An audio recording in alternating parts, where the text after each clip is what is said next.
Welcome to Stellar Life Podcast. Get inspired and live out loud. From love, freedom, and success to having it all. Here's your host, coach, speaker, and shining star, Orion. Roger, you're looking good. The year is 2021. Humanity, we the collective, are experiencing a global shift and major uncertainty.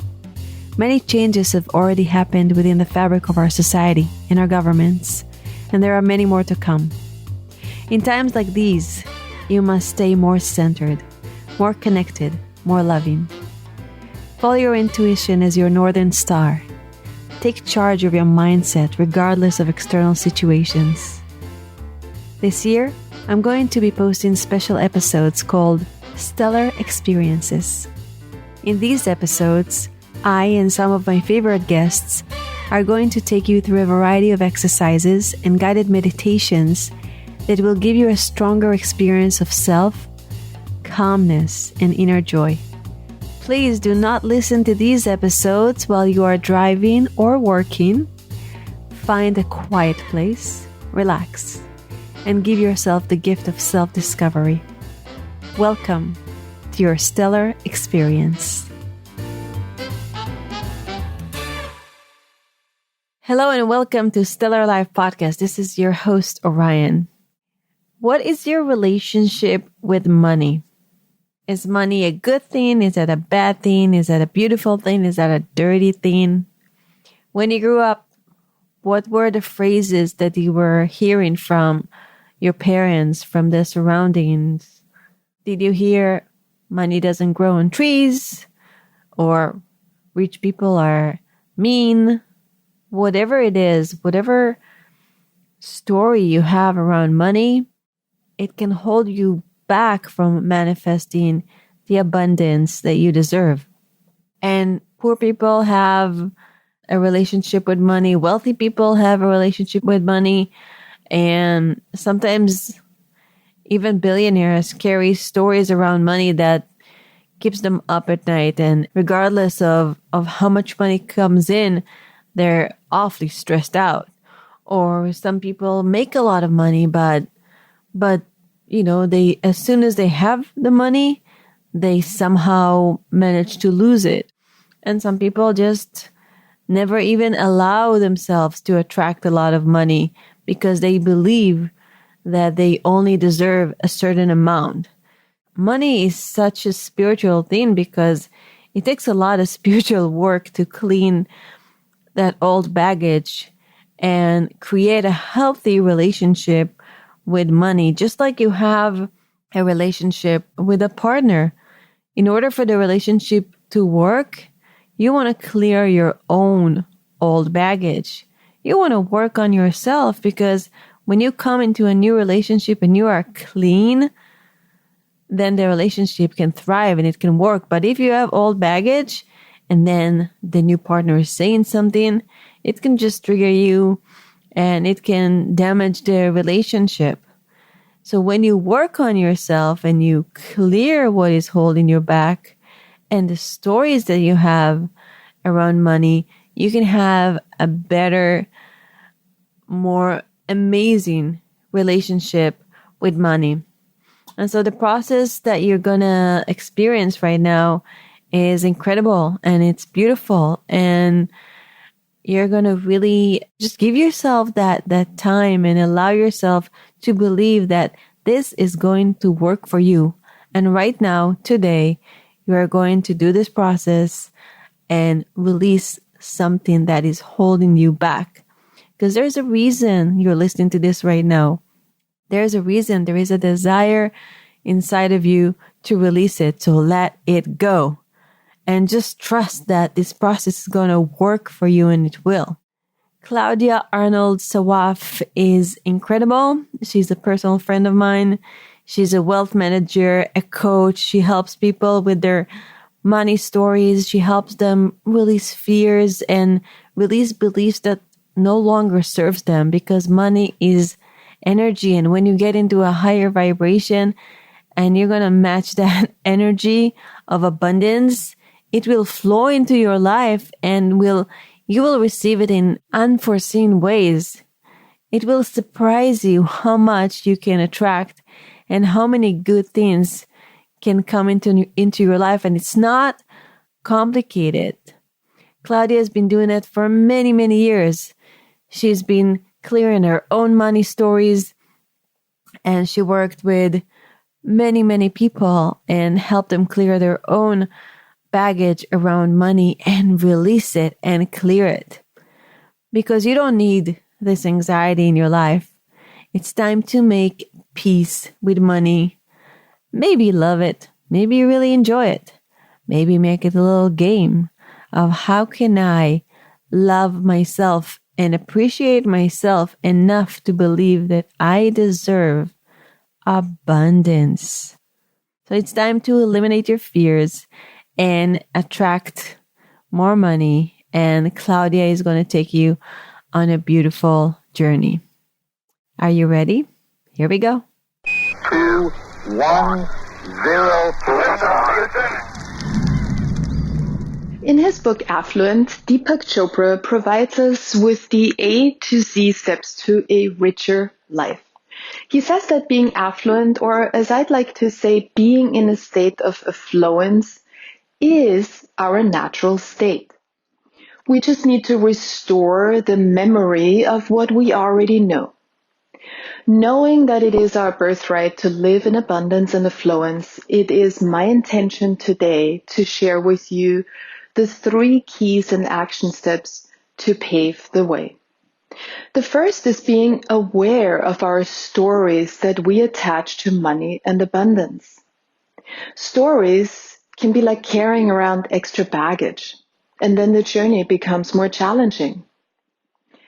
I recently heard the story of 2 monks that were on a canoe going downstream on this beautiful river, and then they reached a point on the river where they decided to tie the canoe to a tree to then climb up a mountain.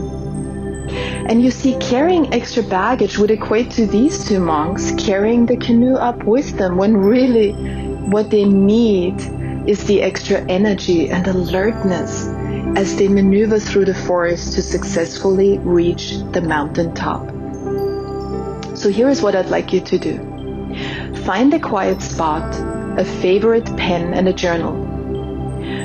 And now what I'd like you to start thinking about and writing down is, when in your life have you made what you perceive a mistake around money? And journal and feel what it may feel. Where in your body do you start to feel uncomfortable?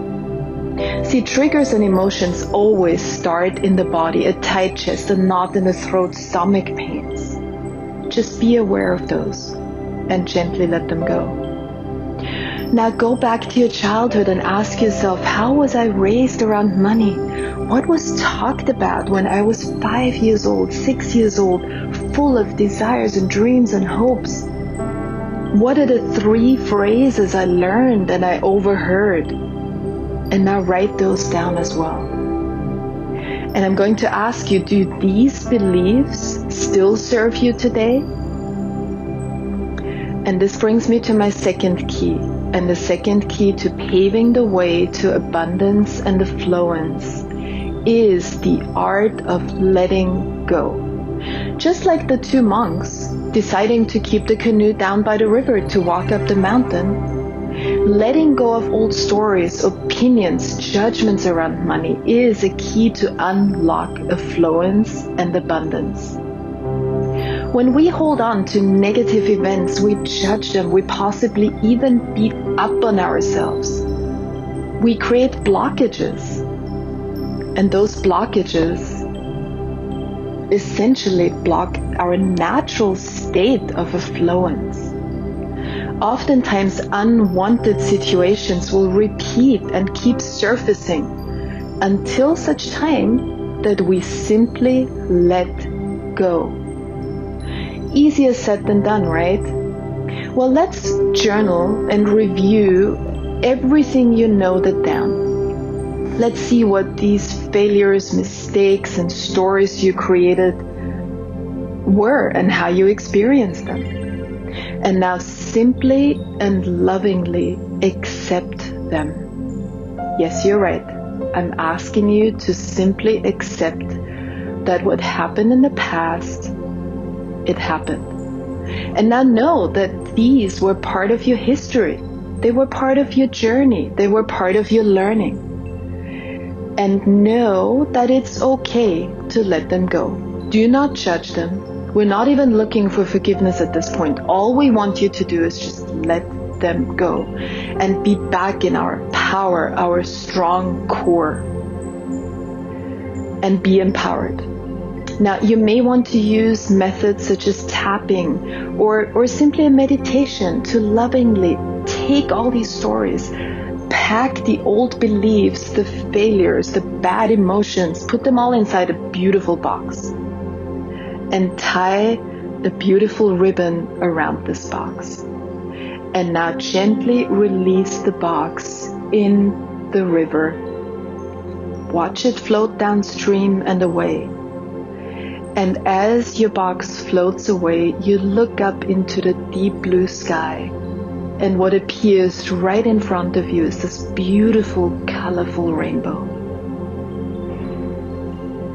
Now that you let your box go and all those old stories, the third key to affluence and abundance is to take action. Take inventory. The most meaningful way to do so is to first go through a values exercise. And I'd like you to spend some uninterrupted time to renew your commitment to your values. Now, why is this such an important step? There are two types of values in our life: the means value and an end value. And money is a means value. It's the means to the end. So when we can identify our core values and use money in such a way that it is aligned to our deepest core values, we now take part in the universal exchange of giving and receiving. Our state of affluence, our birthright. We give money in meaningful ways, and by doing so, we create the flow to receiving money from both expected but also unexpected sources. Now take your journal and write down as many values that you can think of. We will help you with this, and we will also post a very lengthy list of values for you, and then circle your top 10 values. And then bring it further down to your top 5. And as you review those top 5 values, I'd like you to now take inventory of your current spending patterns. I know, I'm gonna ask you to look there. And yes, awareness and being alert to your spending is part of this exercise. But again, without judgment. If a negative emotion or a trigger surfaces, just gently let it go. Put it in that box. Release it down the stream. Now highlight where you spent money that is not aligned with your top 5 values, and look at ways to reducing or removing those expenditures altogether. Then use a different color and highlight all those expenditures that made you feel really good. Something that's truly aligned with your core, where you gave to an institution and you know you made an impact. And bit by bit, as you continue doing this exercise, you'll be able to live and use money as a means to your values. Now remember, in all these exercises, in all this process, be kind to yourself, and just know you're worthy. You are worth to receiving abundance, to living in flow, to having a just joy-filled, rich life, and to live an affluent life. Be kind to yourself and live in affluence.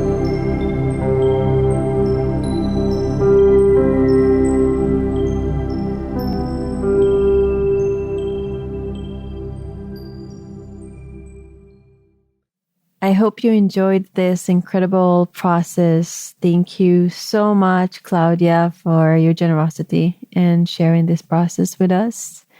If you didn't listen to the episode yet, you can go to episode 239, Understand and Attract Money, where Claudia and I are having a wonderful conversation about attracting abundance. And you can find Claudia and contact her on her website, www.claudiasawaf.com. That is CLAUDIASAWAF.com. Thank you so much for taking the time to take care of yourself. Have a wonderful rest of your day. Thank you for joining me on my mission to light people up and change lives around the world. I hope today's conversation inspires you to step up, go after the life of your dreams, and be who you want to be. If you enjoyed this episode, make sure to go to stellarlifepodcast.com for show notes, transcripts, and other cool stuff. And please subscribe, review, and help spread the word by sharing us on Facebook and Twitter. Have a lovely day, and I'll catch you on the next episode.